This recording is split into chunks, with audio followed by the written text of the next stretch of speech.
There is hope for knuckleheads everywhere. I should know.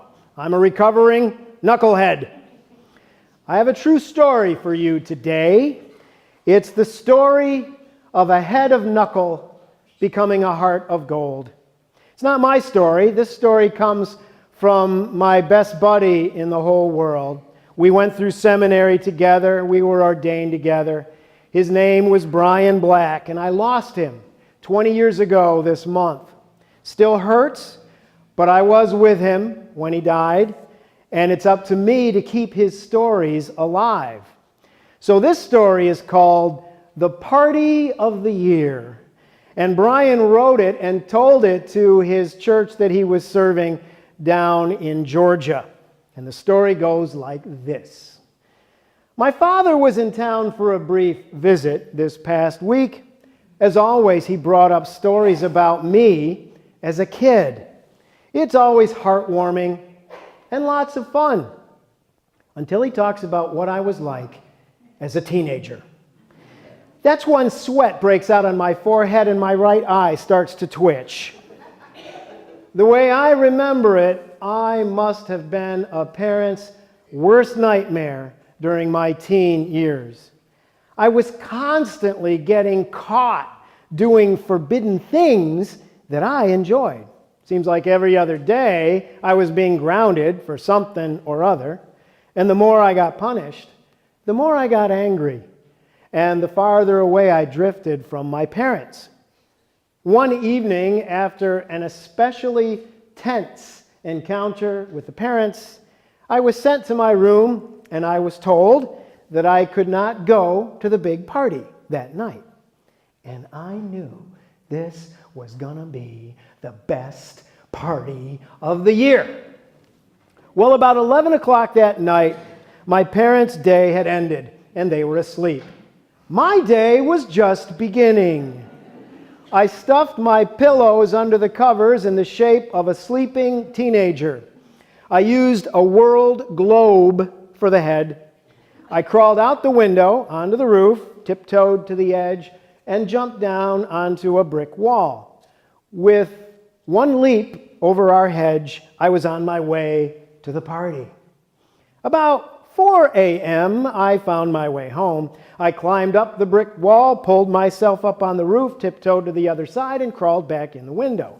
I carefully climbed into my bed, and I began to rearrange the pillows. While I was doing this, I accidentally knocked that globe with my elbow, and the globe began to roll toward the other side of the bed. I flipped over, and I caught it in midair. And then I saw my mother in the other bed, staring at me. My life passed before my eyes. I knew it was all over. She just lay there, looking at me. I could see that she had been crying. Silence. And then she asked softly, "Where have you been?" "Just out," I said. And I remember being disappointed with my answer. If I knew I was going to get caught, I would have had a good excuse ready to go. She said, "I was worried that something had happened to you." More silence. Then she said, "I'm just glad you're home." She got up, she left my room. No more questions, no more discussion, and I don't remember that this incident ever came up again. I do remember lying in my bed after she had gone, looking up at the ceiling, still holding that globe in my hands, and I wondered how long she had been lying there, waiting for me to come home. And why the tears? What was that all about? Somewhere deep down in my soul, I knew that she was not thinking about what a rotten kid I was or how often I had disappointed her.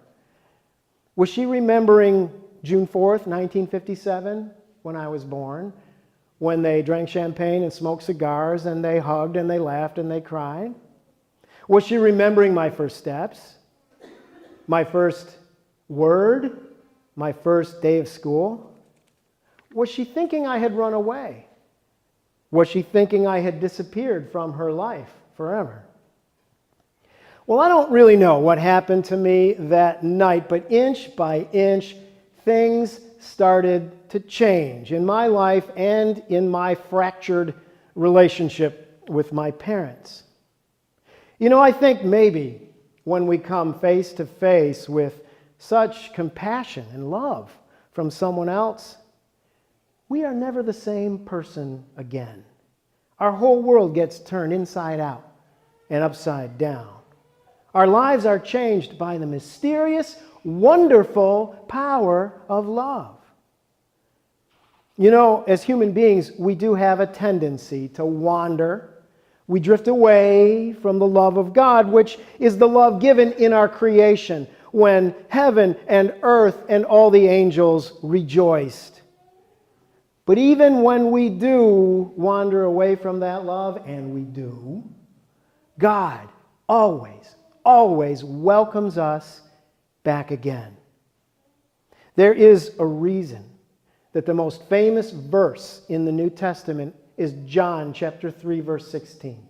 For God so loved the world that he gave his only Son, so that all who believe in him should not perish, but have everlasting life. It's all about love. The love that holds us no matter what. Well, that's one of Brian's stories. From my own life, I could tell you very similar stories. He was a knucklehead, and so was I. He was loved in spite of that, and so was I. His head of knuckle was slowly changed into a heart of gold, and I hope I am going through that same change. There is hope for knuckleheads and morons and jerks everywhere.